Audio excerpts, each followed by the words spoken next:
여러분, 유튜브에서 다시 뵙게 돼서 참으로 기뻐요.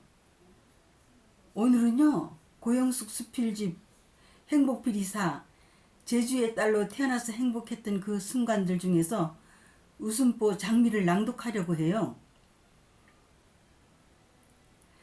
낭독하기에 앞서 제 책 홍보하려고요. 그렇게 행복필이사죠. 행복필이사를 낭독하는 걸 계속 들어주시고요. 책도 사서 읽어주십사 하는 거죠. 가족들과 함께 읽으시라고요.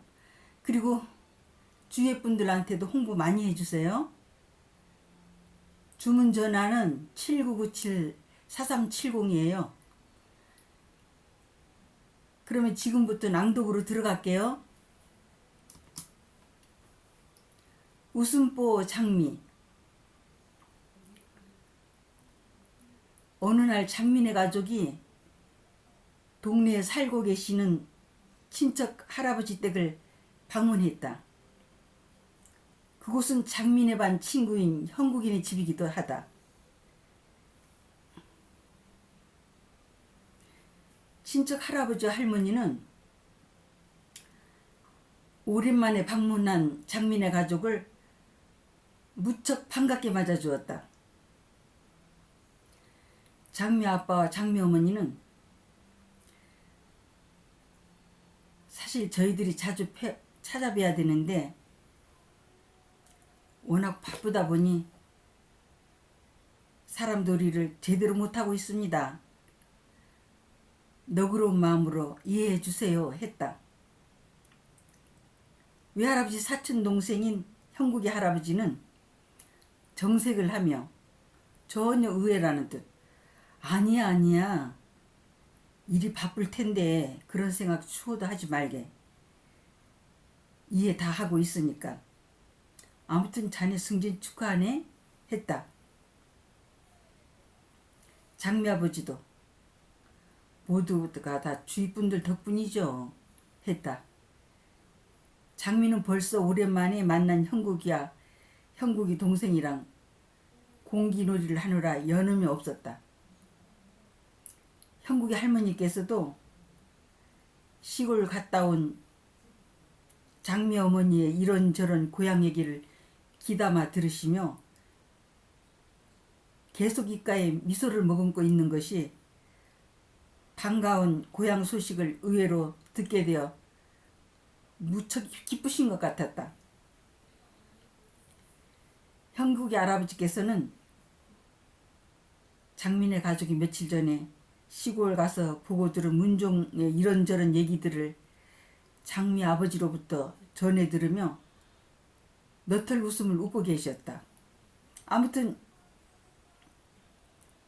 형국이 할아버지와 할머니는 오랜만에 전해 듣는 시골 소식에 기울이시며 입가에 미소가 떠나질 않았고 그래서 화기애애한 집안 분위기는 어린 장미가 보기에도 너무 좋았다. 이런저런 얘기가 오가는 사이에 꽤 시간이 흘러서 장민의 가족은 잠깐 인사차 들린지라 집으로 오려고 막 일어서려고 하는데 형국이 할아버지 할머니는 그냥 보내기엔 너무 섭섭하다며 벌써 식사 준비를 다 해놨으니까 진지상만 들어오면 된다고 하셨다. 그러니까 꼭 식사를 하고 가라고 하시며 집으로 가려는 장민의 가족들을 굳고 말렸다. 형국이 할아버지 할머니는 아니 그것도 모처럼 오랜만에 와서 그냥 가버리면 우리들 마음이 편하겠어? 그리고 선물은 무슨 선물이야. 얼굴만 봐도 반가운데. 다음부터는 절대 과용하지 말게. 그냥 부담 없이 자주 왔다 갔다 하게나 하시며 할머니께서는 주방으로 가시더니 어느새 손녀딸과 함께 진수성찬이 차려진 교자상을 들고 오셨다.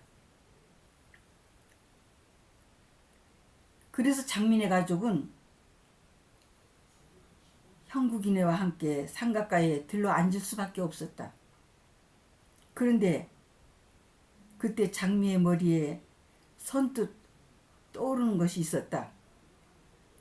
외할아버지 사촌인 형국이 할아버지께서는 유독 10대 후반인 소녀가 진지를 차려다 드릴 때마다 음식에 대한 투정을 늘어놓곤 하시는데, 그것도 함께 식사를 하는 사람들까지도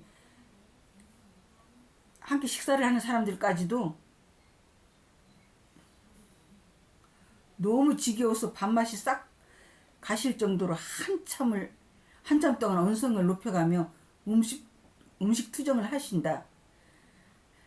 그럴 때면 그 언니는 너무 서러워서 펑펑 쏟아지는 눈물을 주체할 수 없어서 양손 저고리 소매 끝을 움켜쥔 채 오른손 왼손을 번갈아가며 계속 눈물을 닦으면서 식사를 하곤 하는데, 무엇이 입으로 들어가는지도 모를 정도로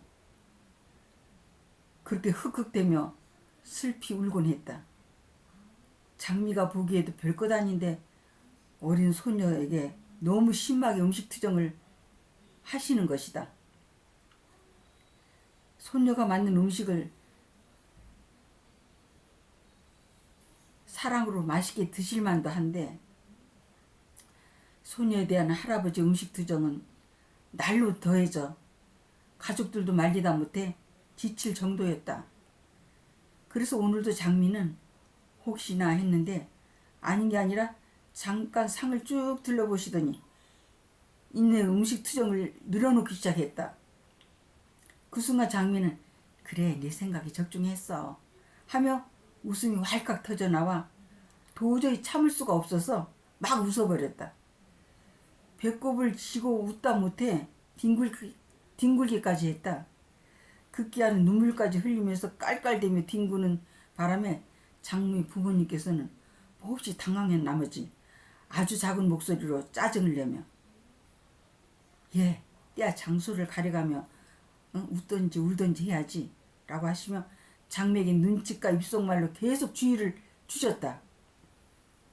그래도 터져나온 웃음을 도저히 멈출 수가 없어서 계속 웃을 수밖에 없었다. 사실 장미는 자신이 보기에 웃기는 행동이나 말을 하는 것을 목격할 때마다 느닷없이 터져나온 웃음을 도저히 참을 수가 없어서 늘 깔깔대며 웃는 편이다. 그때마다 주위 분들은 어휴 그래 실컷 웃어라. 장미 나이 때는 가랑잎 굴러가는 것만 보아도 저절로 웃음이 터져 나올 때야 하시며 장미가 웃는 모습이 너무 우스워서 함께 웃곤 하셨다. 오늘도 웃음보 장미는 터져 나오는 웃음을 멈추려고 무진 애를 써봤지만 역부족이었다. 장미가 웃는 것을 보시며 최신을 지키려고 묵묵히 입을 다물고 계시던 형국이 할머니께서도 그것 봐요. 저희가 어려도 다 기억하고 있잖아요. 노냥 끼니 때마다 그러니까 저희들 얼마나 우습겠냐고요. 그것도 가끔 목격하게 되니까 우습기도 하지. 세상에 듣기 좋은 꽃노래도 한두 번이지. 허구날 끼니 때마다 된 소리 안 된 소리 내뱉으며 열을 올리니원 날마다 음식 투정을 듣는 우리들은 오죽하겠냐고요. 한마디로 생지옥이 따로 없다니까요. 아무튼 너무 지겨워서 견딜 수가 없어요 하셨다. 이웃과 할아버지께서도 음식 투정하시는 것을 끝낼 때가 되셨는지 아니면 쉴 새 없이 깔깔대며 웃어대는 장미를 보시며 멋쩍으셨는지 아무튼 음식 투정을 멈추시고 식사를 하시기 시작했다. 금세 분위기는 전환되어 어른들께서는 화기애애한 분위기에서 식사를 하면서 한마디씩 했다. 올해는 날씨가 퍽 좋아서 말 하나 마나 풍년일 거예요 라고 장미 아버지가 운을 떼자 형국이 할아버지께서도 그래야지. 우선 농촌이 잘 살게 돼야 나라도 부국강국으로 발돋움하게 되는 거야 라고 말씀하시자 모두가 수긍하는 모습이었다. 그리고 식사를 하는 내내 웃음소리는 집안을 가득 메웠다. 이윽고 장민의 가족은 즐거운 마음으로 기가를 했다.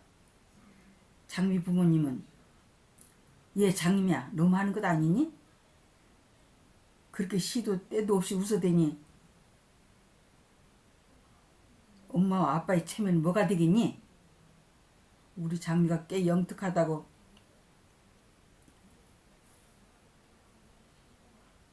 여겨왔는데 아까처럼 그렇게 막 웃어댈 때는 5살밖에 안 되는 어린아이에 불과하다니까. 그래서 하는 말인데 그 웃음보 좀 깨물 수 없니? 어디 보자. 그놈이 웃음보 깨물 수 있으면 담배를 깨물버리게 하셨다. 장미는 다짜고짜로 아빠 엄마 웃음보가 어딨어요. 볼 수도 만질 수도 없는데 오늘 같은 경우일 때는 느닷없이 웃음이 터져 나오는 걸 어쩌라고요? 하며 금세 대글대글 뒹굴며 깔깔대기 시작했다. 장미 부모님께서는 장미가 웃는 모습이 너무 귀여웠기도 하고 사랑스러워서 함께 웃을 수밖에 없었다. 그리고 웃음보 장미는 늘 행복했다. 이 얘기는요, 제가 어렸을 때 조금이라도 웃은 말을 듣거나 웃기는 행동을 볼 때마다 느닷없이 웃음이 터져 나와가지고 뒹굴면서 막 웃곤 했어요. 그 중에 일화를 스토리텔링해서 소설화 해봤어요. 여기서 장미는 필자인 제 이름이에요. 그러니까 제 이름을 장미라고 했죠. 그러니까 여러분 잘 들으셨나요? 늘 행복하세요. 화이팅!